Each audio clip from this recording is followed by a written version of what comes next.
So I decided while Michael was singing not to give my talk today. It doesn't mean I'm not going to say anything, so don't get too happy about that. But first time I heard that song was in 2003 at the Forging New Territories conference in Oregon at the Living Enrichment Center with Reverend Mary Mannon Morrissey, who I didn't know at the time, but who recently has become a friend. And when I heard that song,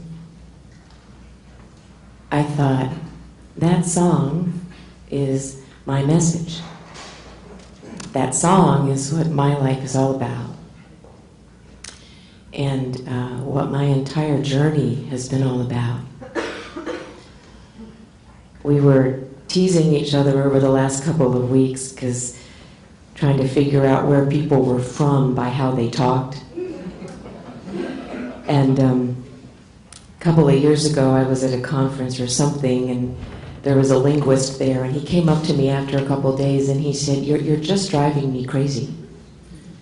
And I immediately thought, well gosh, I haven't really known you that long, but it's possible. And he said, no, he said, I just can't figure out where you're from. And I said, well, I'm really not from anywhere, and I'm from everywhere. Because I'm an Air Force brat and proud of it. Very proud of my dad and how he served. And I grew up everywhere. And was blessed to, as I grew and mature and realized my spiritual nature, to be surrounded by teachers and mentors from little, 5 years old on up, who honored my questioning. I grieve when I hear people talk about things that were said and done to them in the name of God and in the name of exploring their spiritual nature, because those things never happened to me. I was so blessed to be supported on my journey, and I'm so grateful for those people, because I wouldn't be the person I am today without their support and their encouragement of me, recognizing that I am exactly as God created me to be. And so is every person in this room, and so is every person in Georgia, and so is every person on the planet. And it is my personal vision that every person on the planet knows that at some point in their life. That God does not make junk. That we are divine. And there's nothing sacrilegious about saying that, because every master who ever walked on this planet taught that. We're the ones in our own insecurities and delusions of unworthiness that confuse their teaching, because they came to teach us. Everyone behind me. Come on. Give it up for Yoda. That is on loan from my dear friend Lloyd for a couple of weeks. It was that was actually one of the models for the original movie. And for those of you who are wondering why on earth does that crazy woman have Yoda on the platform, 2 reasons: because one of our values is fun. And the second reason is because Yoda reminds us that wisdom comes in the most unlikely of packages. One of Yoda's major teachings to his students was, we are not just these bodies. He would say it this way: dense matter we are not. Light beings are we. That's what we are. And what we're about here at One World is knowing that for ourselves, so that we can be with one another with that knowing so that we can take that knowing out of this building to where we work and live and play. One of our major practices here at One World, and it's a biggie, is that we are encouraged to look in the mirror first.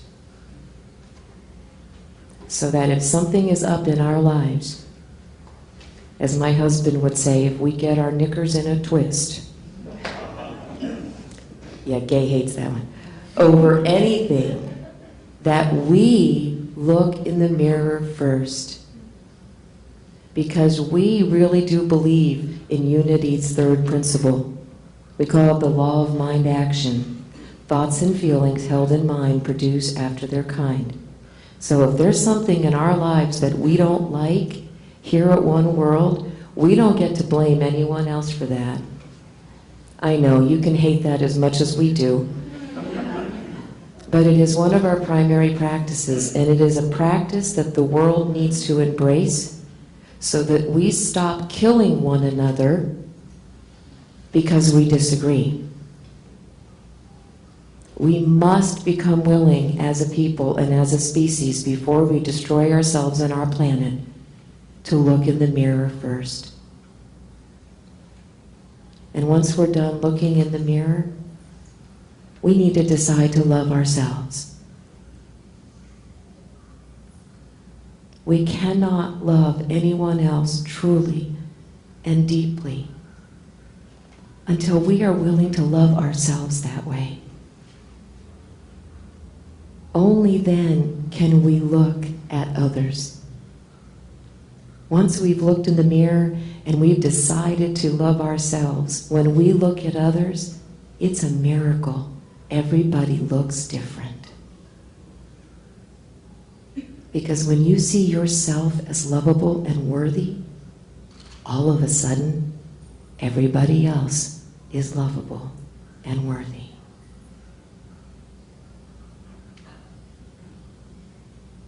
Then we can truly love one another. Not despite ourselves, but because of ourselves. When we get that there's not just one power, but that we are part of that one power,